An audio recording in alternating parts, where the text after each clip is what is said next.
Let's go now to Republican pollster Frank Luntz and his focus group. This was a great evening for voters because it helped them make up their minds. And no place matters more right now than Las Vegas, Nevada, one of the most important swing states in the country. I want you to yell out for the people at home. Which candidate's performance tonight had the biggest impact on your vote? 3, 2, 1. And it was a tie. And that was different than the other debates that we had. But I want to illustrate this. I want a word or phrase to describe Donald Trump's performance tonight. Improved. Struggled. Blowhard. Inadequate. Passionate. P.T. Barnum. Repetitive. Rude.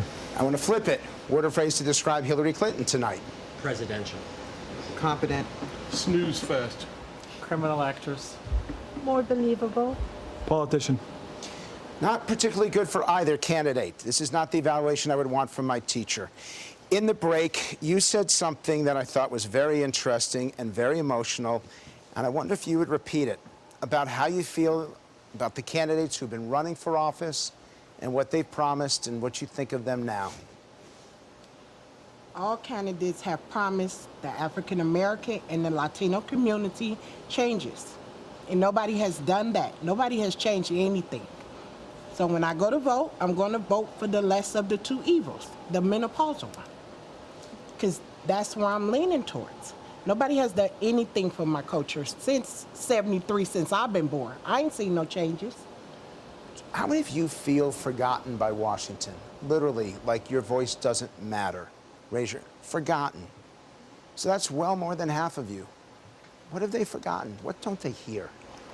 I don't think that the average American has any type of voice anymore about pretty much anything, about our economy, about our health care, about, anything like that. You feel forgotten? No, I don't. I don't really feel forgotten, but I do. I was made clear a little bit better tonight that the middle class will not be forgotten, and I hope they keep their promise, whoever does get in. In the back. I always laugh when I hear a politician talk about 30-year persons and entitlements. People that have been in Congress for half their lives. Do you feel forgotten? Yeah. Do they hear you? They don't, but I hear my lady friend down here. Thank you, sweetheart. Wow, he called you sweetheart. Maybe there's a budding relationship in here. I want to play for you 2 clips. The first clip is Hillary Clinton at her best, and it was at the very beginning of the debate when she talked about social issues, the Supreme Court, and abortion. It was her best moment of the evening. Let's take a look.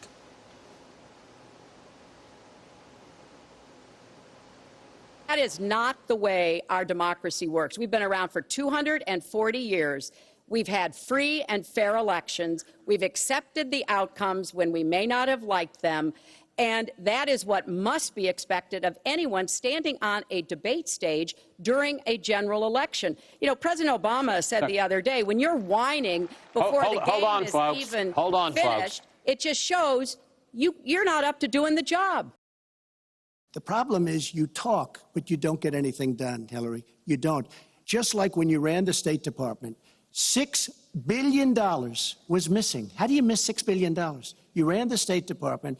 $6 billion was either stolen, they don't know. It's gone. $6 billion. If you become president, this country is going to be in some mess, believe me. So let me ask you. It was not quite the clip that I wanted to play. She talked about accepting the election results. He then turns it around on her, and she says that the country will be a mess if she's elected president. Did they show the temperament that you were looking for in a presidential candidate in the next president? She does. Why she does and he doesn't?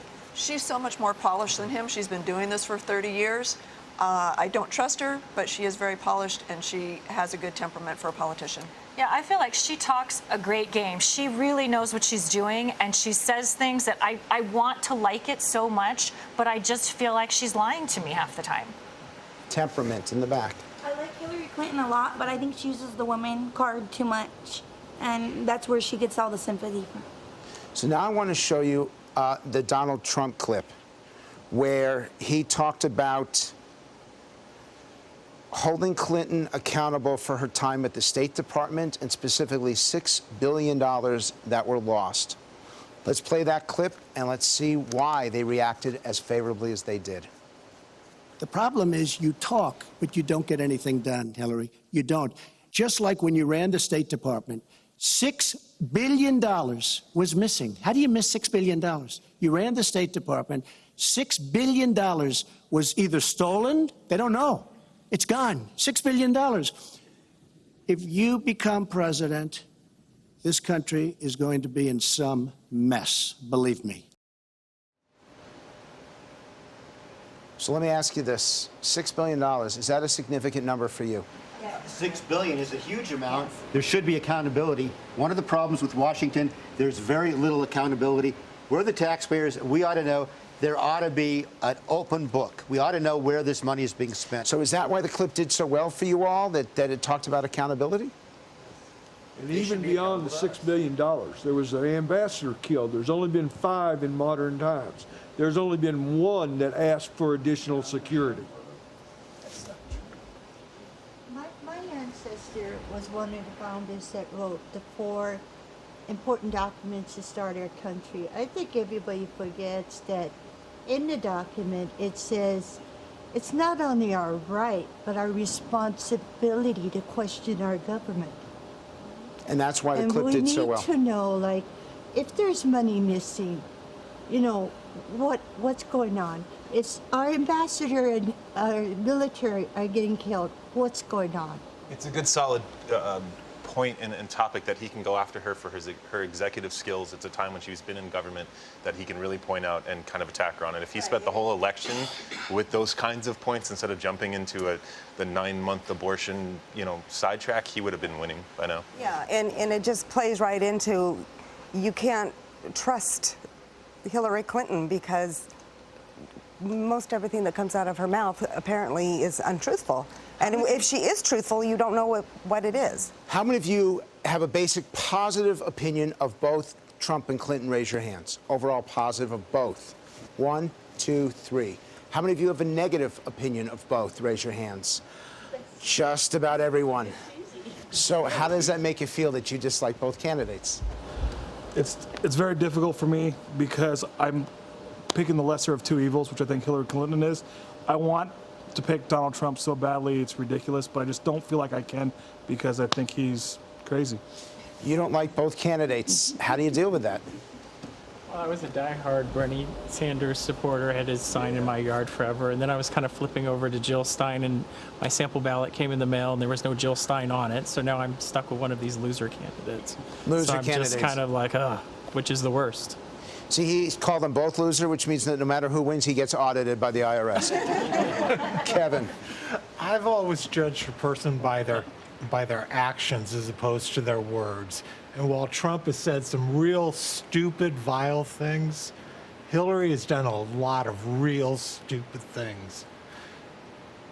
I just can't get behind anything that she says or does. And for me, the bottom line is policy. I may not like either one of them, but who has the better policies? Who's going to move our country forward? That's what matters to me. Final question. Does this election make you feel more optimistic about the future of America or more pessimistic? Raise your hands if you say optimistic. 3, 4, 5. Raise your hands if you say pessimistic. This is what breaks my heart. This has been the hardest thing for me to deal with, and I've had the chance to do, 60 or 70 of these groups in almost half the states in the country. And wherever I go, people feel worse about America after the conversation. The election seems to be pulling people apart. Let us hope that the last 20 days, in some way, pulls people together. Back to you.